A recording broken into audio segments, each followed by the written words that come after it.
warahmatullahi wabarakatuh. Perkenalkan, nama saya Widira Masanggalangit dengan NIM 22105143200043. Saya dari program studi agribisnis Fakultas Pertanian Universitas Lambung Mangkurat. Di video kali ini saya akan melakukan penyuluhan bagaimana cara membudidayakan tanaman tomat dan penerapan sistem pemasaran pada tanaman tomat untuk memenuhi tugas mata kuliah Bahasa Indonesia dengan dosen pengampu Ibu Suparti, MPD. Warahmatullahi wabarakatuh. Waalaikumsalam.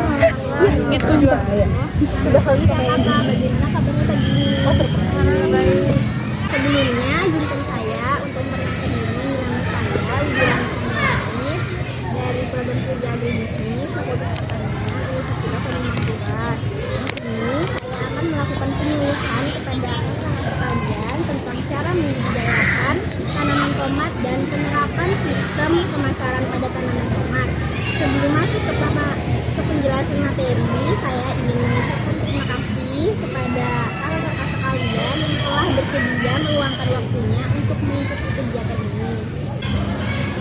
Kita akan memasuki sesi pemaparan materi. Pertama, saya akan menjelaskan cara membudidayakan tanaman tomat dengan teknik yang benar.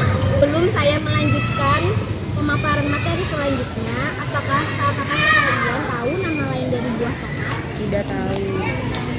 Baik, saya akan menjelaskannya. Tomat itu memiliki nama lain, yaitu Solanum lyricopersicum.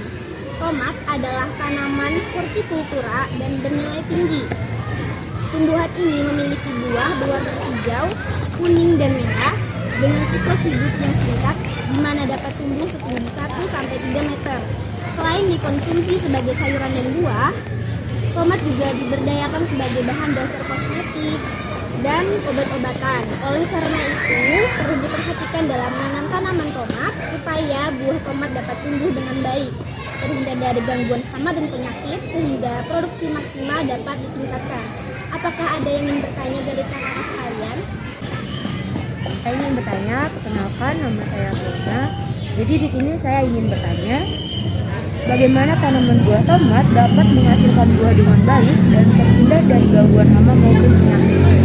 Baik, terima kasih atas pertanyaannya. Cara agar tanaman buah tomat dapat menghasilkan buah dengan baik dan terhindar dari gangguan hama maupun penyakit yaitu dengan memperhatikan langkah-langkah berikut. Yang pertama, pemilihan lokasi tanaman tomat dilakukan di lahan darat yang tidak kering ataupun tidak lembab, dengan disesuaikan dengan pH tanah yang terkandung dalam banyak unsur hara. Agar memudahkan dalam pemeliharaan tanaman tomat, sebaiknya lokasi tidak jauh dari tempat tinggal. Yang kedua, waktu tanam tomat disesuaikan dengan kondisi cuaca. Yang ketiga, melakukan varietas tanaman tomat yang disesuaikan dengan pH tanah. Yang keempat, pembibitan tomat dilakukan sebelum penanaman serta tanaman tomat ditanam dalam bedengan tersendiri. Adapun media pembibitan yang dilakukan adalah campuran tanah dan pupuk kandang.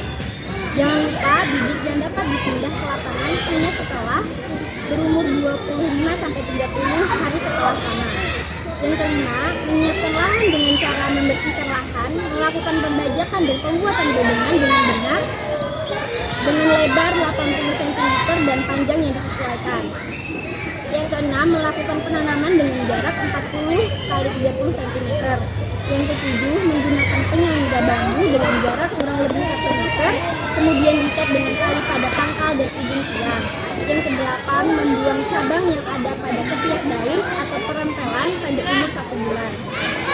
Yang kesembilan, melakukan pengairan dengan cara penyiraman pagi dan sore setiap hari.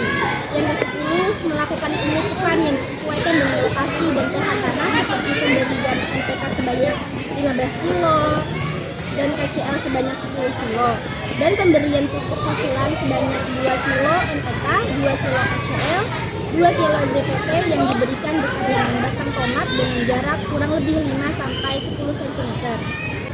Yang ke-11, mengendalikan OPT atau organisme pengganggu tanaman atau tanaman hama yang sering menyerang tomat. Contohnya seperti ulat yang dapat dikendalikan dengan insektisida Acaraptor. Dan hama kutu putih yang menisap cairan daun dapat dikendalikan dengan menggunakan insektisida. Yang ke-12, pemanenan buah tomat yang sudah matang dengan cara dipetik dari tangkainya pada umur 70 hari sejak pindah tanah. Penjelasan materi yang kedua yaitu penerapan sistem pemasaran pada tanaman tomat. Apakah kakak sekalian sudah mengetahui apa saja penerapan sistem pemasaran pada tanaman tomat? Baik, saya akan menjelaskannya. Terlebih dahulu, yang dimaksud dari pemasaran adalah proses kegiatan individu atau kelompok untuk mendapatkan apa yang mereka butuhkan berupa produk atau jasa mulai dari produsen sampai dengan konsumen. Saluran pemasaran tomat mempunyai 3 saluran pemasaran, yaitu yang pertama dari petani kemudian dijual langsung ke konsumen, yang kedua dari petani ke pedagang pengecer lalu ke konsumen, yang ketiga adalah dari petani ke pedagang pengumpul, selanjutnya ke pedagang besar, kemudian ke pedagang pengecer, terakhir ke konsumen. Fungsi pemasaran yaitu meliputi fungsi pembelian, penjualan, penyimpanan, pengangkutan, standarisasi atau sortasi, pembiayaan, penanggulangan resiko, informasi pasar, dan pengapakan atau pengemasan. Sistem pemasaran tomat ini menggunakan sistem satuan rupiah per kilogram. Perkembangan harga tomat sendiri sering mengalami fluktuasi atau harga yang tidak menentu. Harga tomat di tingkat petani yang dibeli oleh pengumpul mencapai harga Rp5.000 sampai dengan Rp6.000 per kilogram. Sedangkan di harga tingkat konsumen akhir mencapai Rp9.000 sampai Rp14.000 per kilogram. Perbedaan harga dari produsen sampai ke konsumen menandakan bahwa margin pemasaran yang terjadi juga cukup besar. Hal ini diduga dapat menyebabkan tingkat efisiensinya saluran pemasaran yang ada. Baik, jika tidak ada pertanyaan lagi, saya akhiri penyuluhan kali ini. Semoga apa yang saya sampaikan dapat bermanfaat bagi kakak-kakak sekalian. Sekali lagi saya ucapkan terima kasih atas kehadiran kakak-kakak pada kegiatan ini. Sekian dari saya. Wassalamualaikum warahmatullahi wabarakatuh. Waalaikumsalam.